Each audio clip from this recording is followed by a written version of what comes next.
Welcome everyone to our April E3, brought to you by the Foundation and the Diversity and Inclusive Leadership Committee.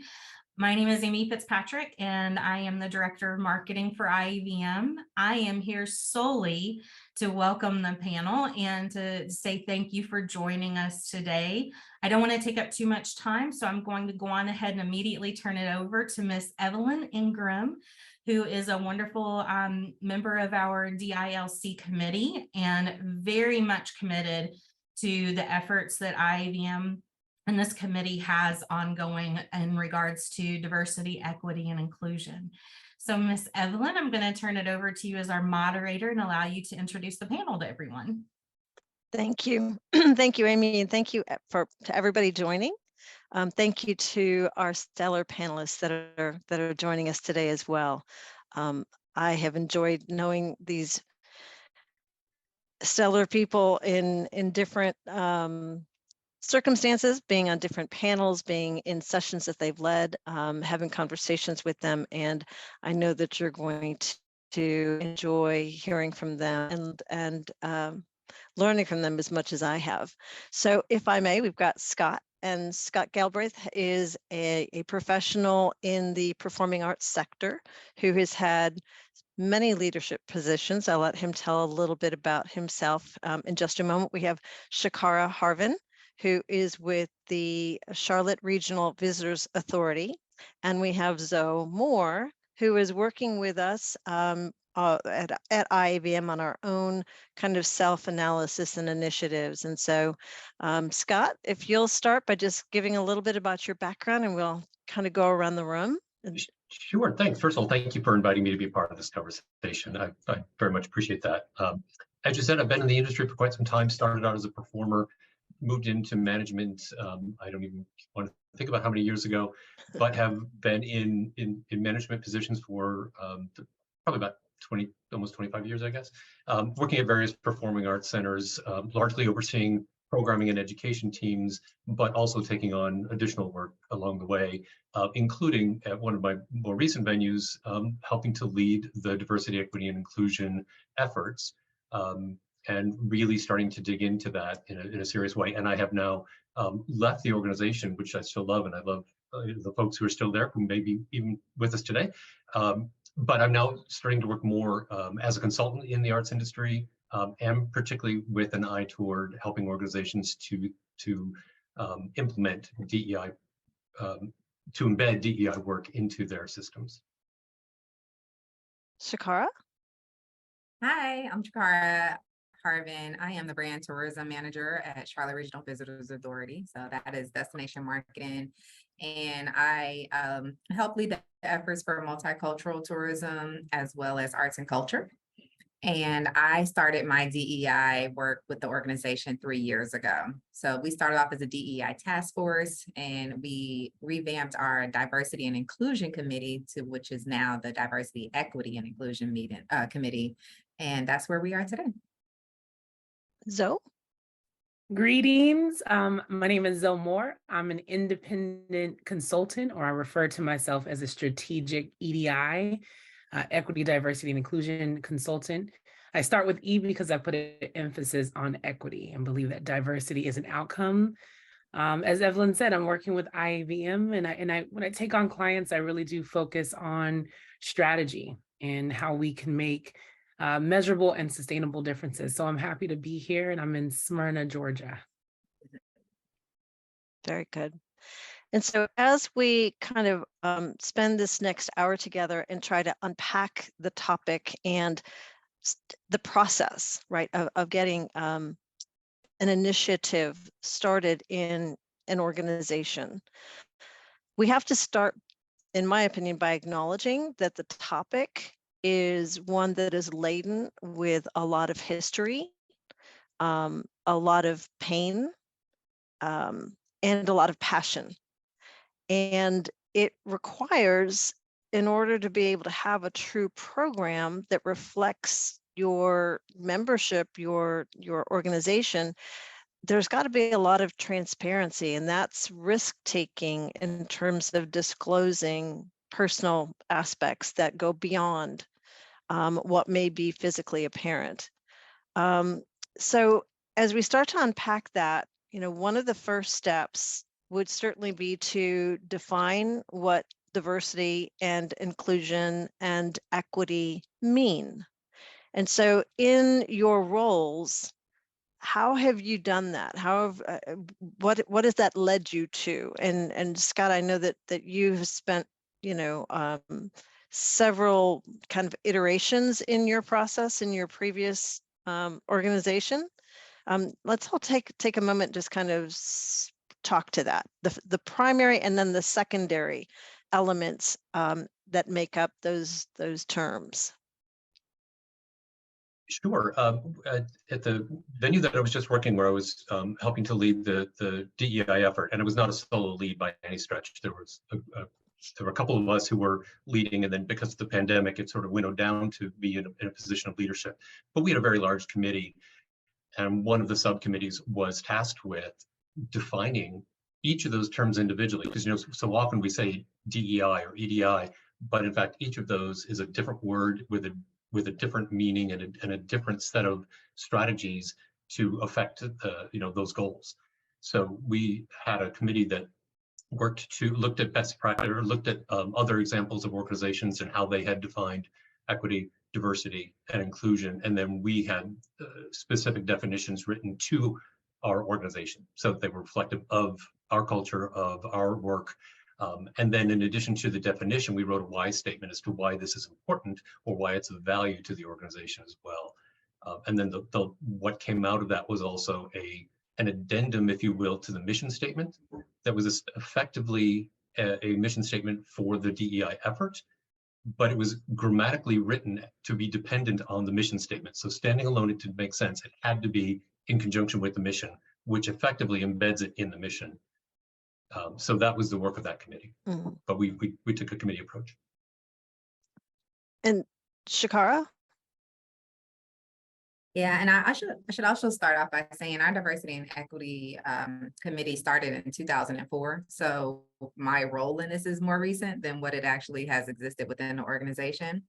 And so we also took that committee approach took a task force approach after the murder of George Floyd. And so we got some employees together who agreed to be on this task force. And we also came up with a mission statement, and we defined what those terms meant amongst the task force. And we came out with 19 recommendations to carry on to the Diversity and Equity Inclusion Committee.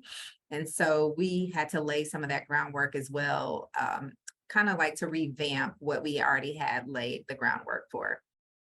And Zoe, you've got a unique position, especially as you work with multiple organizations. So I think my work began mostly with Meeting Professionals International, really looking at, all the different ways organizations, companies, individuals define these terms. And I found that there were so many definitions across the board that the secret sauce was in the education, right? To really talk about like what both Chacara and Scott discussed, that out of your definitions come your mission statements and that keep you focused. So just, be very clear, diversity, when I define it, talks about identity, all the ways that we socially, culturally, ethnically, physically identify. And some of those ways that we identify are not visible.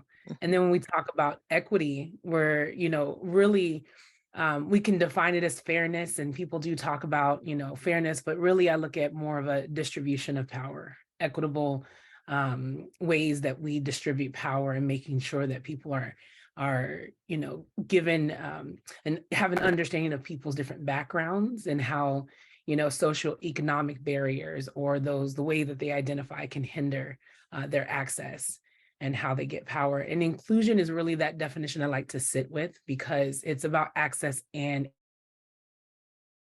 agency. That room that they're heard, and they're, not denied the fact that they're approaching it from a different perspective, and we're willing to challenge our biases. So, Yeah, those definitions are really key. And I teach a course called the Event DEI Strategic course. And every week we start with terminology, DEI being the first 3 words, but each week talk about terms that come up because there is an assumption that people all have the same definitions. Looks like we've got a bit of a lag here with Zoe. And there's so much discussion. Yeah. So Zoe, you're breaking up a little bit. Okay. So in that process of defining, talk about, if you would, the dynamics that you experienced and also the personal why, because this is hard work, right? It's not an easy topic to get into. There's a lot of personal revelation, and as I've sat and listened to Scott and Chacara, you know, I've heard that in their story. So if you don't mind, you know, Chacara, let's start with you this time. We were on a panel together in August, and I was very, very moved by your sharing. Would you share a little bit of the same with us now? Yes, thank you. That was a great panel that we were on, and I learned a lot from you as well, Evelyn. So when we talk about the personal why and why we got involved, what I mentioned on that panel was, you know, the organization, we started off with the 21-day challenge, and it was for people to diversify their habits by educating them about, you know, standing up against racism and injustice. And so initially I said, well, this is not for me to learn. This is for them, if I was being honest with it. And I didn't really feel like I had the capacity to sit here and read about blogs and observing racism in the communities and, you know, all this while we're in the pandemic. George Floyd just got murdered. And I just didn't feel like I was up for that challenge or that I needed to be in that challenge. So I almost opted out. And then I was speaking with a few of my family members, one, my grandmother, who I refer to a lot as, you know, this is someone who's lived through some things. And she said, well, she reminded me who I was and whose I was. And so it would be, you know, a disservice to my family if I didn't go in and speak up to try to change, you know, the future. And then it just made the sense to just do it.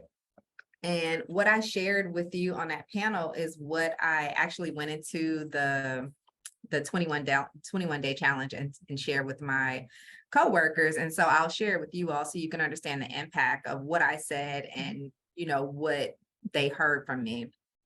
And I said, I also struggle with how real these sessions are going to be. And if I'm keeping it 100, you're asking me as a Black woman to trust a room full of white people with my true thoughts, feelings, and opinions. And these are the same people who have oppressed my family and me for generations.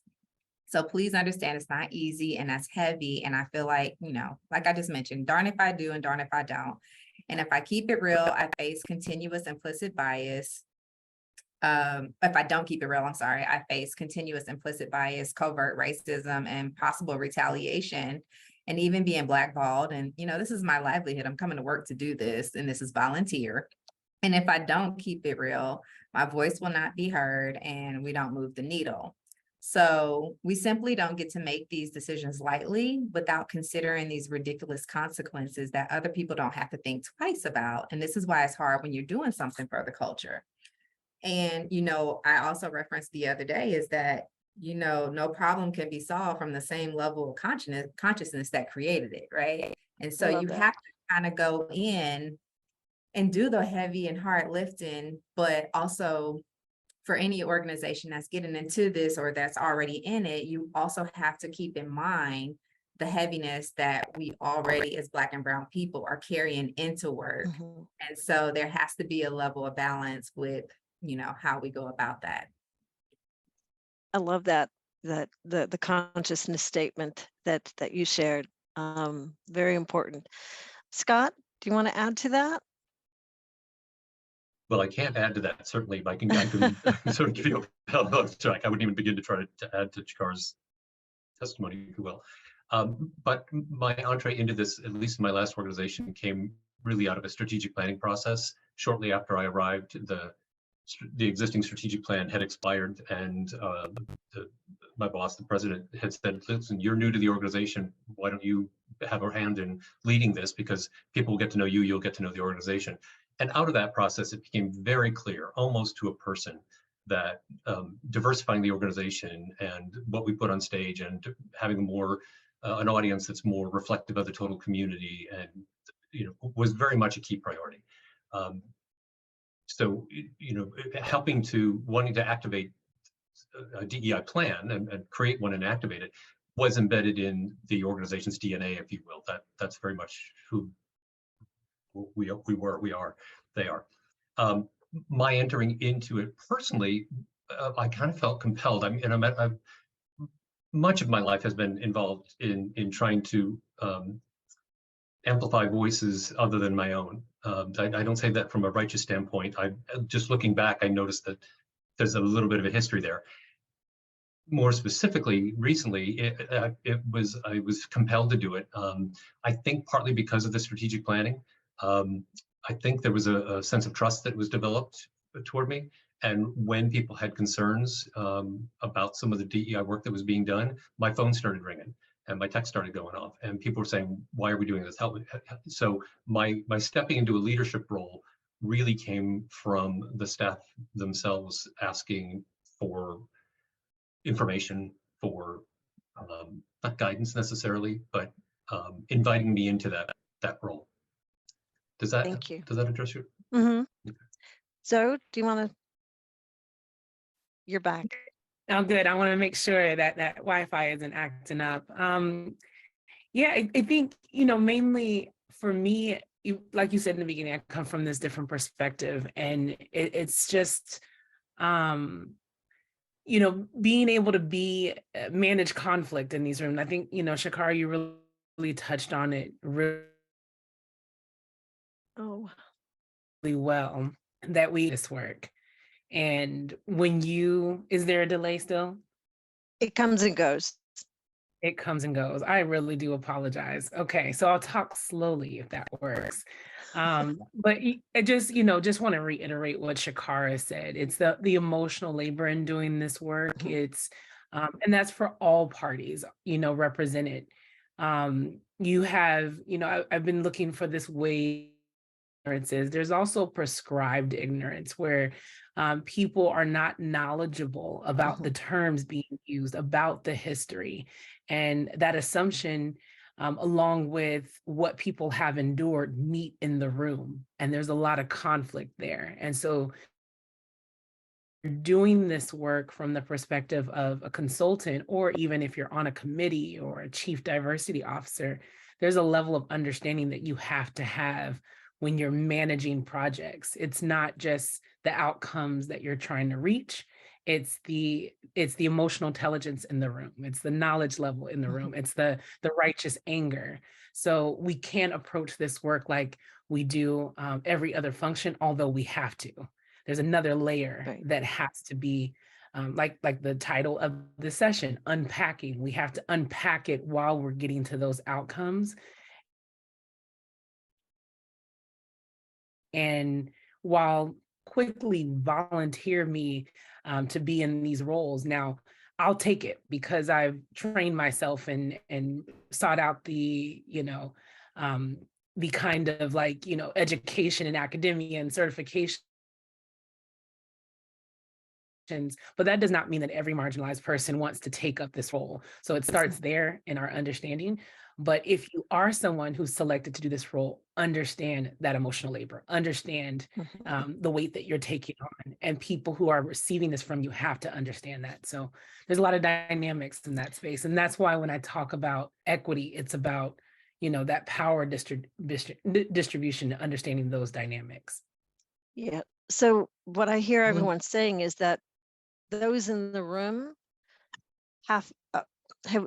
everyone has to be willing to risk, right? Whether it's risk in terms of telling your story and disclosing your truth, or whether it's risk in terms of hearing about other people's truth and understanding their pain. And so, Scott, you made an interesting choice recently, as far as your previous role. And would you speak to why you made the decision that you made? Sure, and I want to pick up on one thing that Zoe just mentioned and look at it just through my lens. One of the challenges that I faced when staff were coming to me and asking me questions, and I said, I felt compelled into trying to help lead this.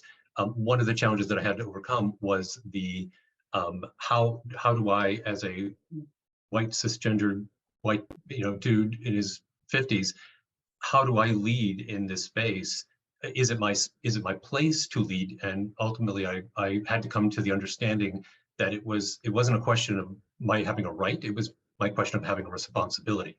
And so I owned my responsibility, is how I ultimately was able to step forward and then take a leadership role in a space that I wasn't comfortable, which I think dovetails into the question you just asked, which is, I recently made the decision with my family and after a lot of thought to, after all these years in leadership and eyeing for career advancement within that career track, to step off that ladder, if you will, and to create space. And because I had been talking about and attending conference sessions for so long about diversity, equity, and inclusion, and understanding that our industry, and particularly a lot of predominantly white organizations within our industry, are populated with people with my set of characteristics. And one of the ways I can't affect the whole industry, but I can affect the space that I occupy. And so I vacated the space that I occupied to try and create some opportunity there.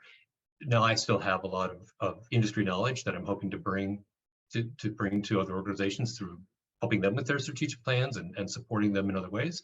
But that was the choice that I made. And now, as I said in our earlier call, I'm trying to help create a program for specifically white people in leadership roles in the arts to find their way to do this sort of thing as well. Mm-hmm. Sounds very self-congratulatory. I hate even talking about it, but thank you for giving me the space to say it. Tremendous respect for looking at things in that way and making a big choice. That was a big choice. So as we've been speaking so far, there's a couple things that keep popping up as kind of themes. And one, we talked about mission statement, we talked about strategic plan, right? And I when we had a chance to meet the other day, everyone kind of echoed the importance of this initiative being ingrained and part of the DNA of a strategic plan and not an add-on. Zoe, do you want to speak to that a little bit? Most definitely. Give me all kinds of emojis and signs if it freezes up. Okay. I love the way that you began that with the D&A, and I think it gives us this visual of diversity, equity, inclusion being integrated into your business, operationalized, as I call it, where it's not ancillary, it's not an afterthought, but it is a part of every department and every outcome that you're trying to achieve. Hiring, finance, marketing, partnerships, every aspect, so that you make sure that you're seeing through a lens, and we're not continually marginalizing people, and that we're making sure that when we want representation or when we're striving for representation, that they're not just tokenized, they're heard and valued, appreciated. So when it's in the DNA, when it's ingrained and when it's incorporated, it's a part of the way that you do business. It's not just living as your values, it's a part of every aspect of how you get things done. So in your experiences to the group, trust and the building of trust is a cornerstone, right? In the process, it has to be, because people have to be willing to share their truths and reveal personal aspects of who they are.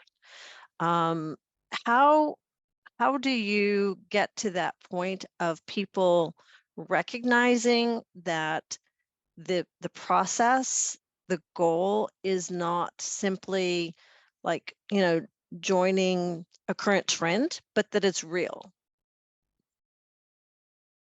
There was a word we used the other day, the authenticity of it. Let's go back to that.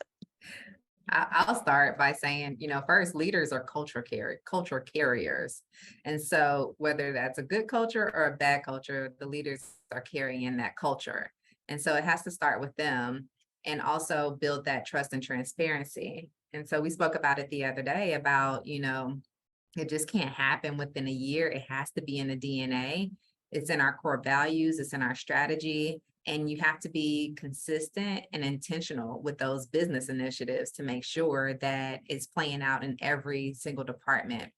And so for me, I get the opportunity to really see this through because I'm in marketing. And so it's very important on how we're portraying our image as far as the people that we reflect in the city of Charlotte, which is 50% minority and 50% white.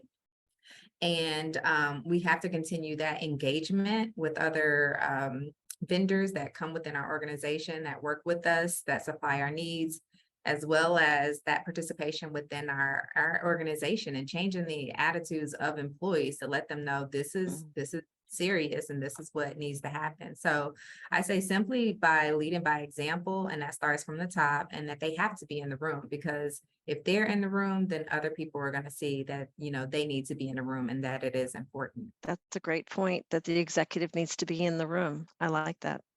Scott? Yeah, there's a quote that I learned of a while ago that I often think about in these kinds of situations. It's that the culture of an organization can be defined by the worst behavior the chief executive is willing to allow. And that could be true, when we're talking about equity. It can be true when we're talking about financial policy. It can be true when we're talking about artistic values. Not that it all rests on the shoulders of a CEO, but those in leadership do need to recognize that there is a responsibility there, and that it's okay to claim that responsibility. It needs to be part of the DNA. If an organization is treating diversity, equity, inclusion work as a special project, and if it has not made a strategic priority of the organization, then you have made the decision to not value it as a strategic priority. So you just have to remember to look through the lens the other way and say, if we don't do this, what are we actually saying? We're saying it's not important. The people who have endured generational harm are less important somehow, or their comfort, their safety in our work environment is less important than the comfort and safety of other people. And if that's a true statement, well then great, you've done what you achieved. But if that's not a true statement, then you need to make it an operational priority, a strategic priority, to make the space a safe place, and one where everybody belongs. And when you achieve that, sort of to Zoe's point earlier, when you create the environment, diversity will come along. Diversity is a step, but it is not the goal. That sense of inclusion, a sense of belonging, that's the goal. And sorry, I got off on a tangent there. But No, and coupled with the establishment of that priority and the executive support, the next natural conclusion would be that there would be allocation of resources, right? So, I mean, in a lot of organizations, the work is a volunteer endeavor, which can take its toll on people over time, right? So there's got to be room made for those people who are putting in that effort, right, to be able to self-care. And there's got to, I would assume, I mean, let's talk to that next, as far as the underwriting of, like you said, not just a special project, but an incorporation in terms of everything that the organization embodies. Whenever, and I'll stay off video just so that, the words matter more than the video at this point. But, there's an assessment that I like to always mention in these spaces when you talk about the investment of time, money, and resources. And in many cases, when we're asking a volunteer committee to stand up, if there's not a role created, we have to look at how we're going to invest both time and money back into that committee. This is that emotional labor that we go back to. How are we going to make sure, you mentioned self-care, that committee is not doing their primary job, even though this is incorporated into their work, and then expected to stay additional hours to host meetings or host educational workshops or an entire event in some cases within their company. And so that investment of time, money, and resources is both internally and externally when you're doing this work. And the assessment that I like to use is looking at an organization's commitment, their capacity to do this work, so that there is a distribution of task across the organization, culture, climate, characteristics, who's socially identified in those roles. And then at the you to talk and unpack it is that comprehension, so you have to assess all those things. And if an organization is not investing time, money, and resources, I say that they're not ready to do the work. And so it starts there. But I just want to mention real quick that between Scott and Chacara, I've already, I always in panel discussions come up with all these t-shirts that I want to make. And Scott, you mentioned about the worst behavior that a CEO would allow. And Chacara, I know you have one around the, something being created or changed by the consciousness that created it. Like, take note of these phrases, these statements, because it will, jar your memory as to what we're talking about. Even Scott, when you said it's not being right, it's about responsibility. And I'll even add to that, it's not about being right or ready. It's about being responsible, that responsibility. So just want to shout those out.Ose are really good remarks as I'm Kernels listening. of truth, pearls. Kernels Pearls. of truth. I like that. T-shirts coming. All right, just don't put my name on that quote because it's not mine. It comes from a book. I'll get you the author's name. Yeah, Quote the mine right is person. Albert Einstein. So I like to think that I got it from a pretty There you go. smart guy. But So- to think about the volunteer weight of it, and just kind of, the example that I shared the other day is that there's always this heavy lifting that's taking place with, Black and brown people when they come to work, right? And so you're trying to compartmentalize your private life with, what we're seeing play out in politics, what we see playing out, with policing, and, so there's that level of heaviness right there that we're already like just drawn into, and you can't really ignore it. It's hard, right? And then you come in and you're trying to do your regular everyday role. Well, then you add on that volunteer work for DEI. And then as a Black person, I may feel victim of some DEI issues, right? But how do I compartmentalize that when over here I'm having strong, uncomfortable conversations in the eyes of, other people in the organization that I would never be in a room with, maybe let's say HR for an example. And then how would I feel comfortable going to express my own issues in another bucket? Because they would have never seen me or heard of me or talked to me, because I'm never in the eyes of HR. But now I'm in the eyes of HR. And so now I have to really put on 4 different hats to figure out, what am I going to address? What am I not going to address? And a lot of times I fall at the end of addressing something that is more valuable to me, because I'm thinking about the organization overall and how can we move forward. And I won't say that there's a right or wrong answer for that, but I would like to think that putting myself last is not probably the best. But those are just some of the decisions that you have to make. And I like to hear that, self-care for the DEI committee needs to be in the budget. That's something we never thought of, but you best believe I'm going to bring it back because it's necessary. And, Evelyn, when we were on the panel, I talked about how many hours we spent with the task force alone. And we were averaging somewhere like 25 hours a month that we're not getting paid anything extra for. And we're hoping it falls on someone's ears that's going to, really take a change. So I think that's just something that, other people definitely have to be more conscious of. And as we talked the other day as well, as you mentioned, the number of hours that somebody might be putting in order to support, how do we sustain? Because everyone has a limited bandwidth, right? In your life. There's so many different, like you said, buckets that every person is touching on a day-to-day basis, personally, professionally. How does this get so that it doesn't fall apart when one person steps back? I mean, there's got to be kind of stable structure, right? So how does that take place?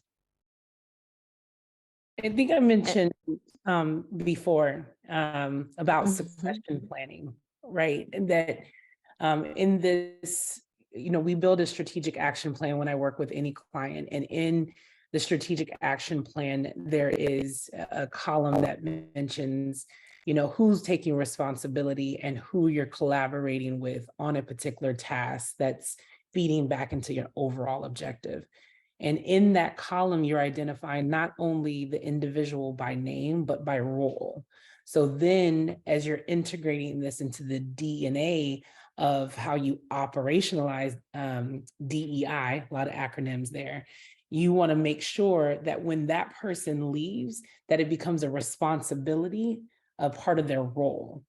And it continues, that is both incentivized and also has consequences with not meeting certain metrics. And I know a lot of times we want to get away from the conversation around the business case for diversity, but if this is going to be integrated and a part of how we operationalize, we have to look at it about, like we do with not meeting deadlines around marketing or budget. And so if someone is tasked with something by name and by role, and it continues on and it's also connected to other departments, that's how you make sure the work, the passion doesn't leave with them and embedded into everything that you do. I like that. So along the process, go ahead, If Scott. I can, just to address this sort of from a DEI committee standpoint, because certainly at the leadership level, everything Zoe just said makes all the sense in the world. We were very fortunate in my last organization is that the DEI committee was maybe, it approached like 25% of the organization. I mean, it was a big committee. Not that we were ever all in the same place at one time. We did have regular meetings, but we would have 10% of the total organization represented at a time at any given meeting, which is not insignificant. But part of the tasking of the committee, it was spread out over several people that way. And there was automatic backup because there was such a degree of investment from staff. And the other thing I want to say is even within the DEI committee, there was great diversity. We had folks who were entry-level coordinators who had literally just joined the organization and jumped onto the committee, up to a VP who had been there for a number of years, and everybody in between. So by having that diversity, by being able to outsource, not outsource, but to spread the tasking of the committee, really made that a more sustainable model. It does require a lot of time, but we simply were able to say to managers and supervisors of other folks that this is part of, we need to consider this part of their job. And this is, no, it's not additionally compensated, but neither are their regular job functions.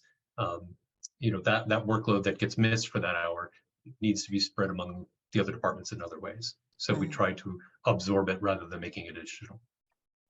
So in the process, we talked about the importance of the mission statement, the building in as a part of the strategic objectives for the organization for that strategic plan, becoming part of the DNA. Talk about how you figure out where you are in the moment. So like at Momentus, we've been undergoing a similar process. And one of our initial, as we've lined out, is an understanding of who are we today, where are we today, so that then once we have an understanding of where we are and who we are, we can set goals in terms of where we want to go. And so, Scott, I know you had some specific experiences in that area. Yes, when we were working on creating our DEI plan, in the midst of it, early on in the process, we realized that we were making a plan without necessarily knowing what the baseline was. Where were we trying to? So we stopped and we surveyed our team. It was the same survey that we issued to full-time staff, to our seasonal staff, and part-time, sort of our on-call folks, local crew, And then we also surveyed volunteers. Same survey, but we did it in 3 waves so that we could look at each cohort individually or look at them collectively. And the survey had 2 main parts, one of which was about characteristics having to do with identity, personal identity, everything from truly from sexual orientation to race to veteran status to educational status, educational achievement. It was a pretty good comprehensive look at who we were. But the other part was all about perception of the workplace, experience in the workplace, whether people had experienced a discriminatory act in the workplace, whether they had witnessed a discriminatory act in the workplace, all those kinds of things. But in drafting that second part, we looked very specifically at the list of white supremacy culture characteristics. And while we didn't overtly say that we were sort of checking to see where we were, that's what that part was about, was to try and get a sense of to what degree might these hidden characteristics that support white supremacy inadvertently, how much had those crept into our organization? It helped us just to sort of get a sense of what that baseline was, because it's not all about those characteristics, it's really about the workplace environment. And so when we had the survey, then we were able to put it all together, and that informed the rest of the writing of the DEI plan. And ultimately, we were able to hire consultants to help us to a couple of key projects that came out of that survey. And so if I recall, you started along this path trying to do it amongst your team on your own, and then Yes. kind of stopped and regrouped and brought in other voices from outside. What was behind that? Well, that's a different part of the project, because it was part of our DEI work was internally focused and part of it was externally focused, and wanting to, as I mentioned earlier, when we were doing the strategic planning, part of it was wanting to have more diversity on our stages, more diversity in our audiences, and we understood that those were linked. And so we engaged a consultant to help us specifically. We hosted some listening sessions with some minority communities, the South Asian community specifically. And so we hired a facilitator who is South Asian, has deep arts understanding. And when we hosted the listening session, we from the Performing Arts Center basically said, thank you for coming, and then shut up and listen. And the facilitator asked questions and then later helped us to understand what we had heard. And it wasn't questions like, what artists should we put on stage? It was things like, what aspects of Native South Asian culture or Indian culture specifically do you want to make sure that your children have access to here in the United States? So they were more they were substantial questions, but they were getting more to the meat of the issue and to representation. And then it was our job as a Performing Arts Center to figure out what that mean in terms of who actually goes on the stage. But we wanted the curation process to be more in collaboration with our community than for it to be a predominantly white organization taking guesses to some degree, well-educated guesses, but guesses as to what the community might want. And so you really had that as part of your DNA, both internal and external, with the approaches that you took and your place in the community. And Chacara, you mentioned that as well in terms of the internal work, but then also being able to see that reflected in what you do on the marketing side to make sure that that is being conveyed, again, both internally and externally. And Zoe, do you find that as a or what do you typically see? Yeah, I really just I was admiring the work that Scott and his team has done on our earlier call, because these are the tenets that need to exist, where one, again, about hearing those who are marginalized, we need to stop planning for those that are marginalized and make sure they're at the table, right? That they're heard, and that they, again, not to engage in this kind of like paternalistic, I know what's best for you, so let me, nurture you to the point where I don't value your voice. So that's really important. And then I wanted to touch on, in this vein of, yes, we don't want to mince words. Of course, we want to unpack, dismantle white supremacist view, but just even from the perspective of a very Eurocentric or male-dominated or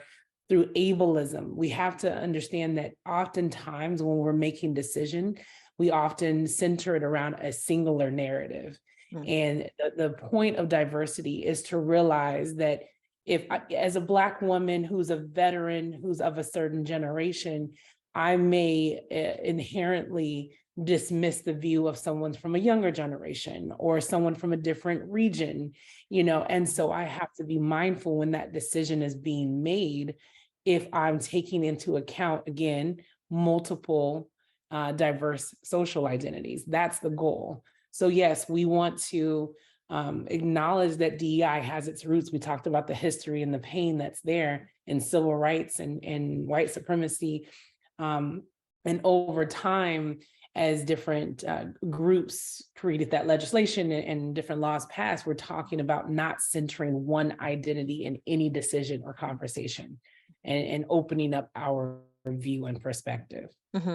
And one of the things we spoke about in our initial conversation when we all got together earlier in the week was just, you know, as we've mentioned, certain things that are common that we think about when we think about DEI, but there's other layers to it, right? There's learning styles, there's communication styles, there are, you know, hidden disabilities that, you know, neurodiversity.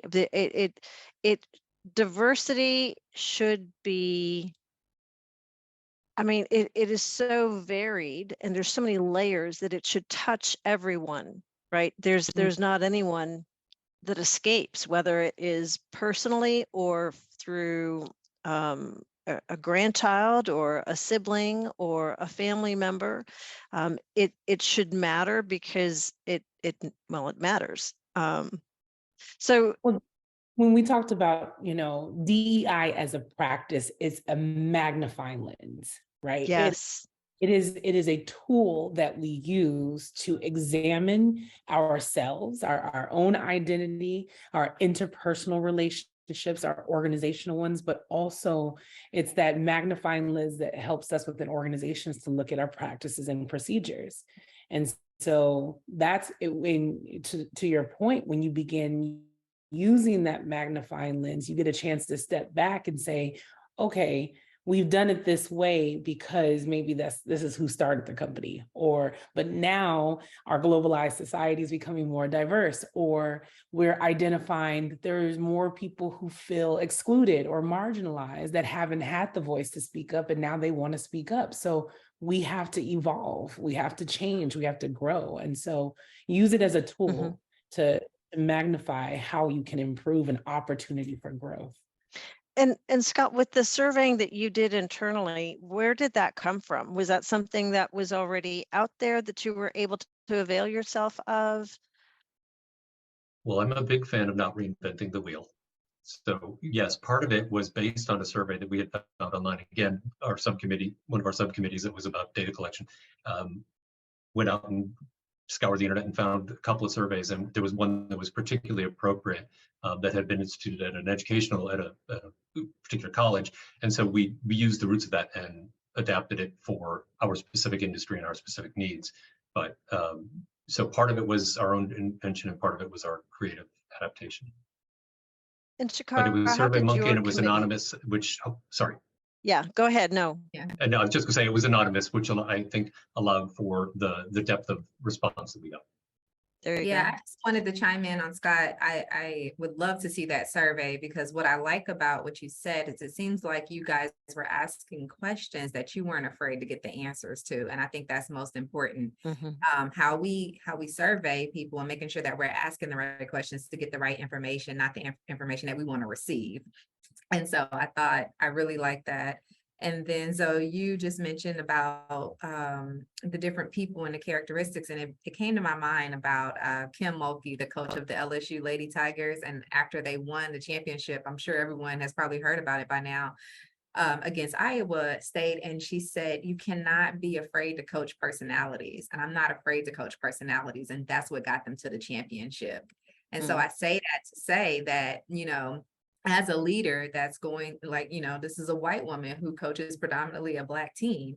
And she went in and she was able to understand, and she even talked about it. They had their different stories, they had their different layers, they're all different, you know, and she coached them to get to the championship. And so I think a lot of people can learn from her. It's just not being afraid to, like you said, ask those questions and to coach those different personalities. And that's when we really start to win. And that's like you mentioned, Zoe, about we all being able to benefit, right? And so not only did the Lady Tigers be able to benefit from the championship, but that entire school is winning at this point, you know? And so that's a great example. It reminds me, I was in the Army for 12 years, and one of the things we always say is dress right dress, which means you look like the person to your left and your right.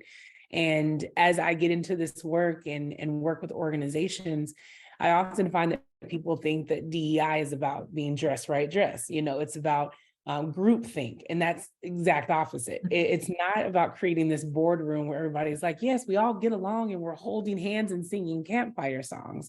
It's the ability to hear different perspectives, not agree, and push yourselves, challenge your biases to reach better outcomes. And you can only do that by recognizing, embracing, and valuing cultural backgrounds, educational levels, learning skills, all those.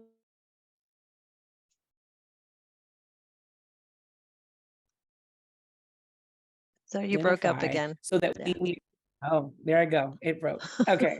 It's better outcomes with more diversity. That's the goal. Thank you. Thank you. And so, Amy, did we want to open it up for questions? And then there's a few parting thoughts that Scott had shared with us as a group the other day that I want to be sure to emphasize before we sign off. Okay. We actually have one question from Miss Julia Slocum. She is asking, Scott, can you share that employee survey? You provided so many good nuggets, and she would be much appreciated if you could share that with the group. In that I'm not with that organization and where I don't own that survey, that's theirs. I would need to ask them to see if they would be comfortable with it. So yes, I'll be happy to do that. Maybe strip out some organization specific questions that may be in there, but I think the template, if it's helpful, I will find out. That would be perfect. And Scott, if you provide that to me, if they agree to do that, then I can make sure to send it out to everyone who attended the webinar today. And we do want to put together a file of resources. I know that the DEI committee has a list of resources that are being compiled so that people have more of a blueprint, you know, that they might, you know, use as a guide as they embark upon this work. The closing comments that Scott had shared. Scott, do you want to share them? Your email to us the other day? You think I have it at the ready? If you don't, I've got it up. I've got it in front of me. Go ahead. I didn't have it. Okay. So we talked about, you know, the work and the heaviness of the work. And so, you know, it's easy to hear the phrase DEI and just kind of, you know, go over it, kind of skim over the top of it. And we wanted to kind of open it up and try to unpack just the work, the weight of the work. And what Scott shared was that start. Don't let perfection be the enemy of good.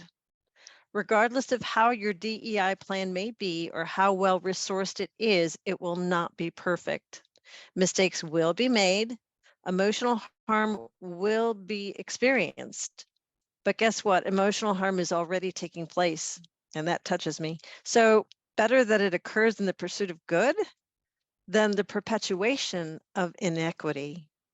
Great words, great words. And then the other is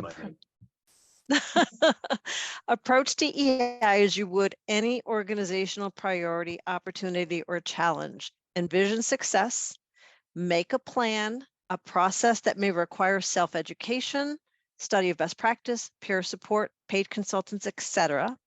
Identify resources, money, skills, time, culture, implement, evaluate, and repeat. And note that diversity is not the same as equity, which is not the same as inclusion. It is not the same as access, and it is not the same as belonging. Each must be valued and subsequently addressed as the unique entity it is. At the same time, each is related to the other, So siloing them doesn't necessarily produce a productive DEI, isn't necessarily productive. DEI work is neither nor circular, it is spherical. Pearls, thank you. That So- is so poignant, and I love every piece of that, Scott. That is amazing. I want to just say this really quickly too. It appears that for the attendees that the chat is not working for them, but Miss Julia wanted to let each of you know as well. She posted it in the Q&A that this was amazing and that all of you all have done an exceptional job, so much clarity, and she thanks you for doing this today. Thank you for the opportunity, and thank you to our panelists. You guys are pearls in and of yourselves. Thank you. You blessed me tremendously being part of this. Thank you. For the opportunity. Hi, Julia. Julia just posted in the Q&A too, when in doubt, call Zomo. So. And I believe once we have the resources put together, they'll be in the Learning Center, Amy. Is that my understanding? Okay. Yes. All right. Once we have everything ready to go and to post from the DILC, we will post that in the Online Learning Center, but we'll also communicate that they are there to the membership. So you'll get some notification that we have them up and ready to go for you. Great. Well, Can I just add one more note to that point? You know, Chacara, Scott, like just having these sessions, thank you, Evelyn, for hosting this session, but having these sessions is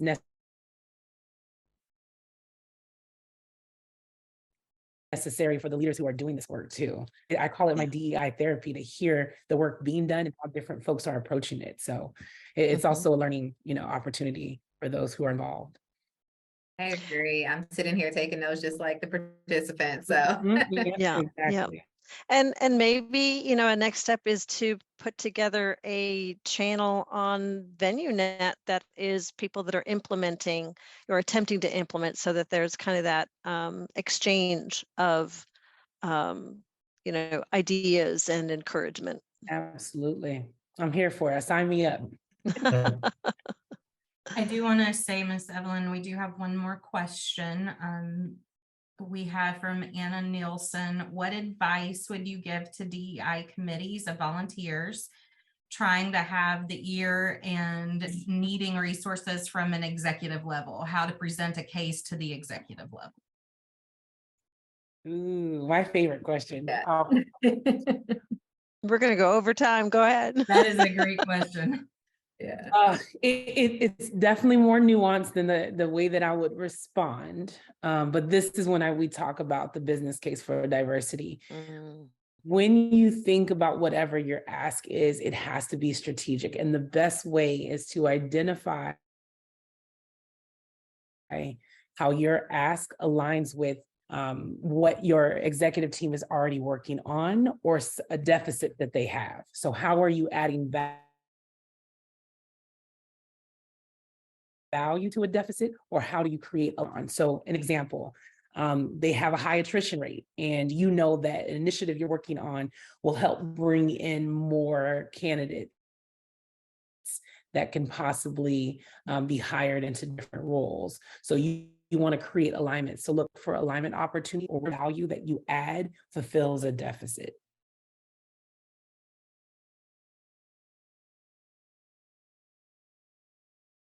That's how I approach it and achieve those outcomes. I can add on to that. I think as a DEI committee, this is assuming that a DEI committee has already been established, or that sort of a body has already been established.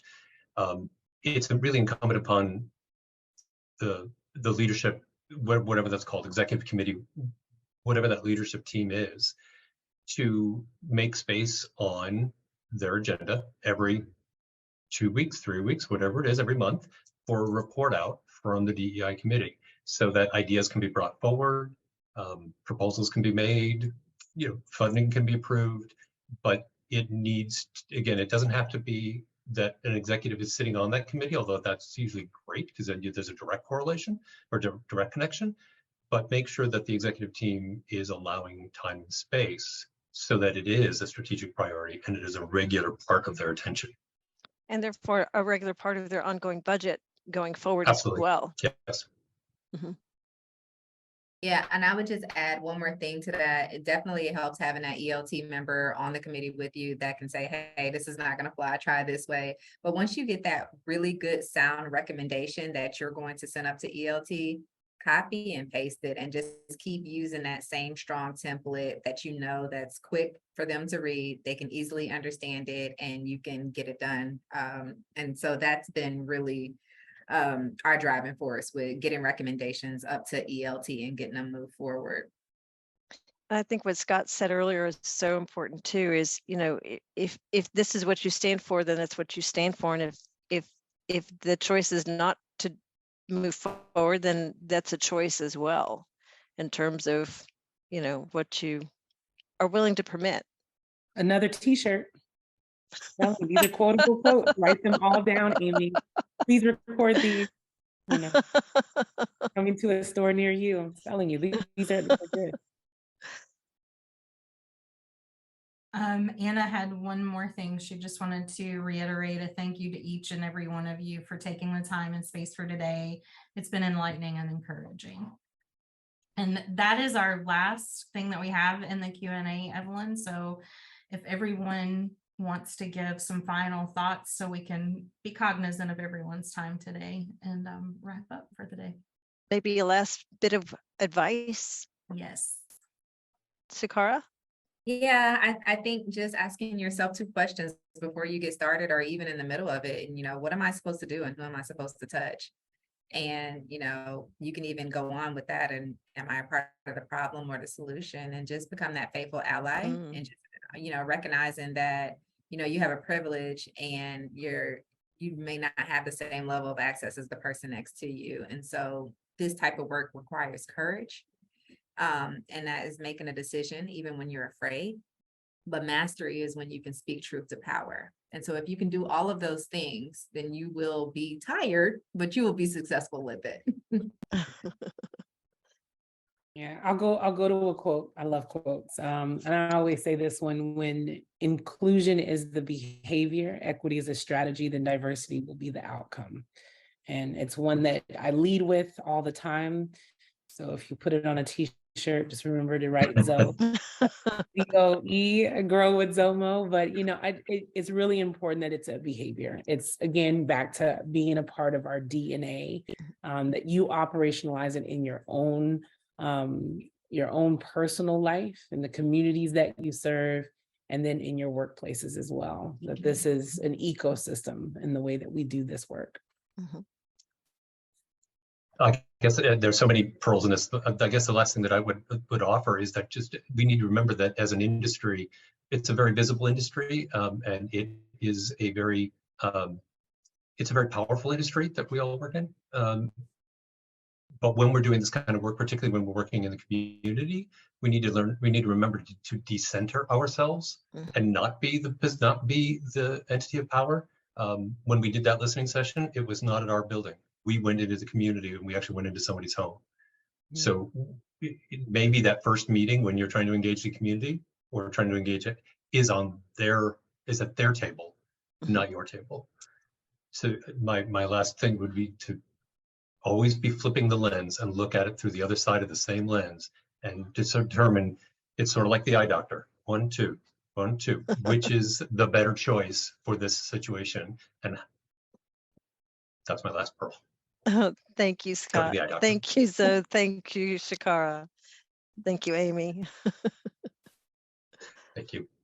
I just want to say thank you to each and every one of you for taking your time out today. Not only the attendees for being an ear for what we have to say, but also to Zo and Scott and Chacara and Evelyn. I have started with the E3 since its inception, and I think this was one of the ones that was just a little bit, it made me not only think, but it hit it close to home on some of the things that you guys said. And I appreciate you taking the time and sharing your words of wisdom, your experiences, your why, because I think sometimes in order to know how, we have to know why. Yeah. And everything that you gave us today was very important. So thank you very much for your time today. And thank you to the attendees. We are recording, so we will put this on YouTube. And if you want to share it out to individuals who are not able to attend our E3 today, you can do so. And if you want to know more about DEI, about things that are going on at IVM, at venues, and what your colleagues are doing, I welcome you to join us at Venue Connect in Pittsburgh. We have some amazing sessions on diversity, equity, and inclusion coming up. That is going to be July 31st through August 4th. Our closing speaker keynote is Kevin Clayton with the Cleveland Cavaliers, and he is amazing. And this is the type of thing that he's going to be speaking on. So please join us at Pittsburgh, and I hope everyone has a wonderful afternoon. Thanks again to our panel. Bye, everybody. Bye. Thank you.